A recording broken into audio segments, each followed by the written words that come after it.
నేను సిరి.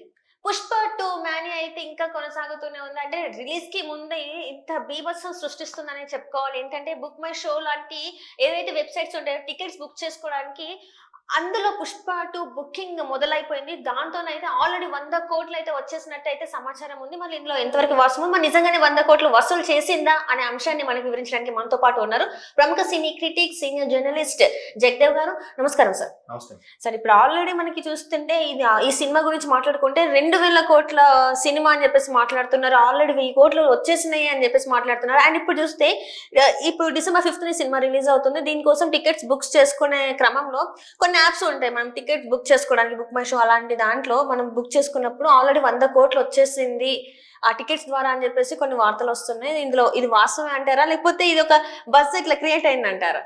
Buzz create అవ్వడం కాదమ్మా, పుష్ప అనే మానియా నడుస్తుంది కరెక్టే. బట్ ఆల్రెడీ 1000 పైన కలెక్ట్ చేసేసింది. ఎట్లా బిఫోర్ గానే బిజినెస్ చేసుకున్నారు ప్రొడ్యూసర్స్ ఎవరైతే ఉన్నారో, నవీన్ గారు, రవి గారు, మైత్రి మూవీ మేకర్స్.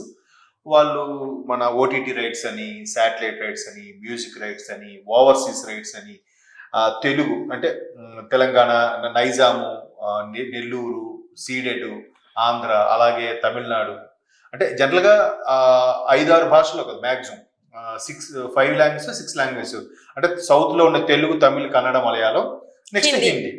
సో ఇంకా మేబీ బెంగాలీ అవి కూడా ఇంకా చేస్తున్నారని నాకు తెలియదు. ప్రస్తుతానికి 5 లాంగ్వేజెస్, ఓవర్సీస్ లో రిలీజ్ అయ్యే లాంగ్వేజెస్ సంబంధించి అన్ని కలిపితే ఇవన్నీ కూడా ఏవి మ్యాక్సిమం డిస్ట్రిబ్యూటర్స్కి ఎవరు ఎంత రేటుకి అయితే అమ్మారో, అలాగే స్ట్రీమింగ్ సంబంధించి ఓటీటీలో నెట్ఫ్లిక్స్కి ఎంతకైతే అమ్మారో, అలాగే మ్యూజిక్ ఎవరైతే రిలీజ్ చేశారో మ్యూజిక్ గురించి కానీ, లేదా శాటిలైట్ రైట్స్ మామూలుగా ఛానల్స్ ఉన్నాయి కదా, వాటికి సంబంధించి ఇవన్నీ కూడా 1000+ 1,100 కోట్లు ఎంతో వచ్చేసిందంట. ఎందుకంటే వరల్డ్ వైడ్ గా 12,000 థియేటర్స్, 11,500 అన్నారు.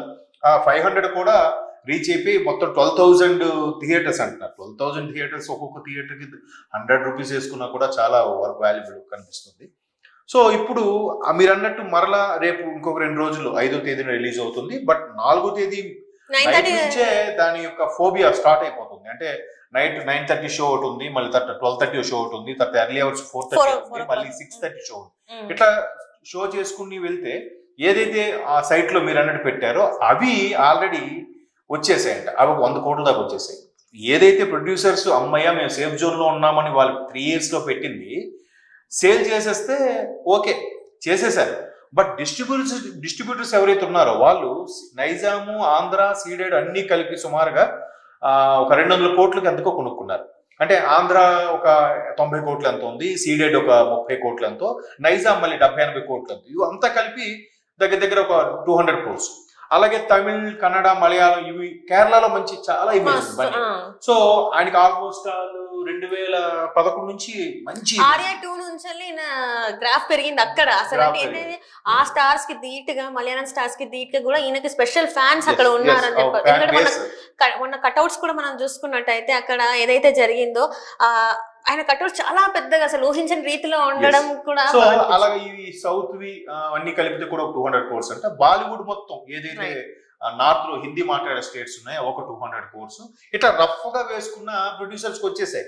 ప్రొడ్యూసర్స్ కొనుక్కున్న డిస్ట్రిబ్యూటర్స్ ఏ కాన్ఫిడెన్స్ తో అయితే, ఏ హైప్ తో అయితే, సినిమా మీద ఏ నమ్మకంతో అయితే కొనుక్కున్నారో ఆ కొనుక్కున్న వాల్యూ మరి రీచ్ అవ్వగలగా. ఒక్కొక్క ఏరియాలో ఒక్కొక్క ఏరియా గురించి సంబంధించి ఎంత టికెట్లు ఎంత వస్తాయని అవన్నీ కూడా రీచ్ అయిపోయేలాగా అనిపిస్తోంది. ఎందుకంటే ఆల్రెడీ బుక్ మై షోలో ఏదైతే 5వ తేదీ నుంచి వచ్చిందో, 5 అంటే ఆల్మోస్ట్ ఇంకా 2 days అంటే థర్స్డే రిలీజ్ అవుతుంది. సో థర్స్డే నుంచి వీకెండ్ వరకు లెక్కేసుకున్న థర్స్డే, ఫ్రైడే, సాటర్డే, సండే, ఆ 4 days సినిమాలోనే మొత్తం వచ్చేసేలా అనిపిస్తుందని కూడా ఎక్స్పెక్ట్ చేస్తున్నారు డిస్ట్రిబ్యూటర్స్ కానీ, మన ఎగ్జిబిటర్స్ కానీ. సో అలా అయినప్పుడు ప్రొడ్యూసర్స్ కి ఏమి నష్టం? ప్రొడ్యూసర్స్ కి నష్టం అయితే లేదు, ఇంకా లాభం తెచ్చి పెట్టేలాగా, డిస్ట్రిబ్యూటర్స్ కూడా బాగుపడేలాగా, థియేటర్స్ ఓనర్స్ కూడా బాగుపడేలాగా కూడా మాక్సిమం కసరత్తు చేసేలాగా ప్లాన్ చేస్తున్నారు. ఈ హైప్, ఈ బజ్ ఏదైతే ఉందో అది బాగా వెళ్ళిపోయింది. అది మేబీ కాంట్రవర్సీతో స్టార్ట్ అవడం వల్ల అలా అయిపోయిందో ఏంటో తెలియదు, కానీ ఆ స్థాయికి అయితే సినిమా ఆల్రెడీ మంచి పాపులారిటీ వచ్చేసింది. మరోవైపు టికెట్ ధరలు కూడా 1200 రూపాయలు పెట్టుతున్నారు కదా మా బెనిఫిట్ షో వాటికి. సో 1200 పెట్టినప్పుడు 1200 కోట్లు టార్గెట్ చేసుకోవడం పెద్ద సమస్య ఏం కాదు. ఎందుకంటే వరల్డ్ వైడ్ గా తెలుగు వాళ్ళు 15 కోట్ల మంది ఉన్నారంట ఒక అంచనా. 15 కోట్ల మంది తెలుగు వారు ఉన్నప్పుడు అందులో ఒక హార్డ్లీ 2 crores 3 crores చూస్తారు సినిమా. ఈ 2-3 crores చూసినా కూడా ఒక్కొక్కరి దగ్గర 100 రూపీస్ వేసుకున్నా కానీ ఎంత వాల్యూ వస్తుందో చూడండి. అది కాకుండా బయట బిజినెస్లు అవి ఉన్నాయి. సో మొత్తం మీద ఇప్పటి వరకు రికార్డ్ ఏదైతే ఉందో ఇండియన్ ఫిల్మ్ కి సంబంధించి బాహుబలి 1500 కోట్లు బాహుబలి 2 అనుకున్నారో దాన్ని బ్రేక్ చేసి మీరు అన్నట్టుగా 2000 కోట్లకి మార్క్ కి, అంటే ఇంతవరకు 1000 crores క్లబ్ అనే ఉండేది. అంటే ఫస్ట్ 100 crores క్లబ్ అని అనేవారు. ఏది సరైనోడు సినిమాకే, ఈయన సినిమాల్లో బన్నీ గారి సినిమాలో ఫస్ట్ 100 crores క్లబ్ అనేది సరైనోడు ఒకటి రీచ్ అయింది. సో ఆ తర్వాత నుంచి 100 crores క్లబ్ కూడా సింపుల్ అయిపోయింది. దసరా ఇవన్నీ కూడా వచ్చాయి నాని గారివి. ఇప్పుడు 100 crores కూడా కాదు, 1000 crores క్లబ్ అంటున్నారు. ఇప్పుడు 1000 crores దాటేసి ఇప్పుడు ఏంటంటే 2000 ఏకంగా. నాకు తెలిసి అప్పుడు ఏమనుకున్నారంటే ఒక 20-15 years బ్యాక్ జేమ్స్ బాండ్ సినిమాలు ఏమైనా వస్తే అప్పట్లో ఒక 600-700 కోట్లు ఖర్చు పెట్టేవారు, దానికి వరల్డ్ వైడ్ గా 1200 కోట్లు వచ్చింది అట్లా చెప్పేవారు అనమాట. 1200 కోట్ల అంత వస్తుందా అనిపించింది. బట్ మన Indian cinema especially Telugu cinema కూడా ఆ మార్కుకి వెళ్ళడం అనేది, అది కూడా తెలుగు వాడి వల్ల వెళ్ళడం అనేది నిజంగా గర్వించదగ్గ విషయమే. చూద్దాం మరి, ఇంత వెచ్చించి కొనుక్కున్నారు కాబట్టి వాళ్ళు కూడా ఆ స్థాయిలో లాభపడితే బాగుంటుంది. లాభపడని పక్షంలో ఇబ్బంది పడతారు. తర్వాత ప్రొడ్యూసర్స్ కి బ్యాడ్ రిమార్క్, నెక్స్ట్ ఈయన ఇమేజ్ కూడా కొంత ఎఫెక్ట్ అయ్యే అవకాశాలు అయితే కనిపిస్తున్నాయి. నెక్స్ట్ సినిమా ఏంటి, ఏ స్థాయిలో ఉండబోతుంది, ఏ రేంజ్ లో తీస్తారు ఏంటి అనేది. సో చూద్దాం మరి.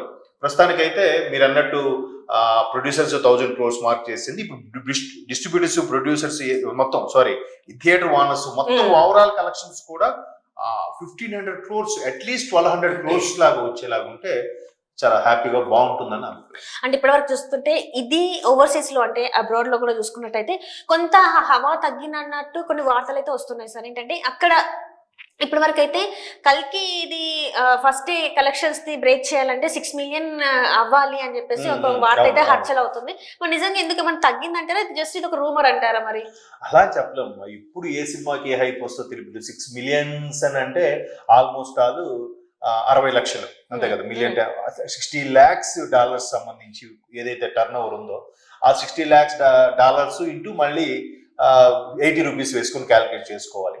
అట్లా ఏం లేదు. ఇప్పుడు కల్కి ఒకదాని తర్వాత ఒకటి హైప్ వస్తూనే ఉన్నాయి. అంటే కల్కి వచ్చినా గానీ ప్రభాస్ అనే కటౌట్, ఆయన ఉండే ఇమేజ్ కి ఓకే. ఎందుకంటే అందులో మళ్ళీ భారీ కాస్టింగ్ ఉంది. కమల్ హాసన్, అమితాబ్ బచ్చన్ లాంటి వాళ్ళు పెద్ద పెద్ద ఊర్లో ఉన్నారు.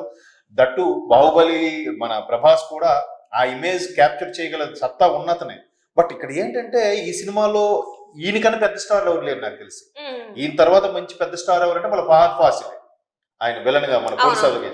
సో ఒక అంత స్టార్ ఇమేజ్ సింగిల్ హ్యాండ్ తోనే ఆ ఇమేజ్ తీసుకెళ్ళడం అనేది నిజంగా గొప్ప విషయమే. కంపేర్ టు మిగతా సినిమాలతో కంపేర్ చేస్తే నిజంగా బన్నీ, పుష్పరాజ్ ఏదైతే క్యారెక్టర్ చేస్తున్నారో అది 100% ఎఫర్ట్ పెట్టి చేశారు. అందుకోసమే ఆ 100% ప్రేక్షకులకు నచ్చాలనే ఉద్దేశంతోనే ఇంత ల్యాగ్ కూడా అయ్యింది సినిమా. 3 ఏళ్ళు అవడానికి కారణం కూడా ఇక్కడ ఎలా ఉంది, లేదు ఇది ప్రేక్షకుడు ఎక్స్పెక్ట్ చేసేలా ఉంది. ఎక్స్పెక్ట్ చేయకుండా దీనికి బియాండ్ ది ఎక్స్పెక్టేషన్స్ తో వాడు సాటిస్ఫై అవ్వాలంటే మనం మళ్ళీ రీషూట్ చేద్దాం, మళ్ళీ ఇది అక్కడ పెడదాం. సుకుమార్ కూడా అదే చెప్పారు కదా, అల్లు అర్జున్ గారి గురించి, ఇది మేము ఇద్దరం ప్రాణం పెట్టి చేసింది, ప్రతిది కూడా ప్రేక్షకుల్ని దృష్టిలో పెట్టుకొని చేసింది అని చెప్పేసి చెప్పడం జరిగింది. ఖచ్చితంగా మీరు అన్నట్టు బుక్ మై షో లాంటి వాటిలో 100 కోట్లు అయిపోతే ఇంకా బై హ్యాండ్ మాన్యువల్ గా ఎన్ని టికెట్స్ అవుతాయి అన్నది ఖచ్చితంగా రీచ్ అవుతుంది అనిపిస్తుంది. Right sir, right. Thank you so much.